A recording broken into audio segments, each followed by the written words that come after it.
Um choque elétrico 12 volts com 200 amperes é muito pior do que um choque 220. Que história é essa? Afinal de contas, para existir o choque elétrico, precisa ter a DDP, que é a diferença de potencial. Então, por exemplo, se eu toquei em um fio, essa corrente ela precisa circular pelo meu corpo. Precisa ir de um ponto a outro e continuar circulando. Então, por exemplo, se eu toquei no fio e estou com o pé descalço, essa corrente vai circular da minha mão até os meus pés. E a intensidade do choque vai ser definida pela corrente que vai percorrer pelo meu corpo. E essa quantidade de corrente vai estar ligada diretamente à resistência do meu corpo, ou seja, o quanto ele se opôs à passagem da corrente elétrica. E basicamente, o nosso corpo é primeiramente definido pela pele, que é a primeira camada que a tensão elétrica precisa romper para poder realmente ter essa corrente elétrica. E aí, no caso, como em baterias automotivas ou fontes de 24 volts, elas utilizam uma tal de extra baixa tensão, que a norma NBR 5410 ela fala como selve e pelve. E aí nesse item a norma deixa bem clara que o uso do extra baixa tensão, selve e pelve, não precisam ter isolação básica, desde que, no caso de selve e pelve, não for superior a 25 volts em corrente alternada ou 60 volts em corrente contínua, na situação 1 definida no anexo C, que no caso é quando você está aqui com a pele seca ou molhada somente pelo suor, ou uma utilização de selve e pelve com a tensão não superior a 12 volts em corrente alternada ou 30 volts em corrente contínua na situação 2 do anexo C, que é quando a pessoa, por exemplo, está completamente molhada, não submersa. Então, a bateria do carro que trabalha com 12 ou algumas até com 24 volts, uma fonte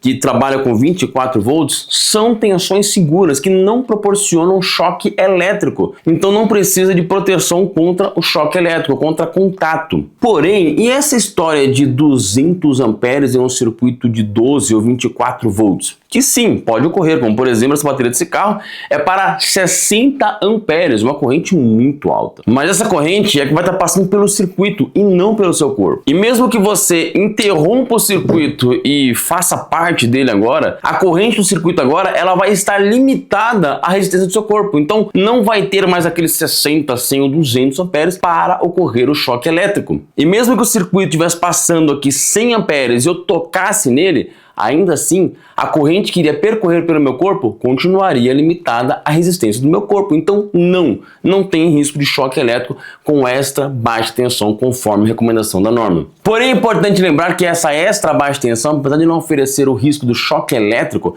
ela pode sim apresentar um risco de queimaduras e, no caso de curto-circuitos, a temperatura pode ser tão alta que podemos ter princípios de incêndio sim.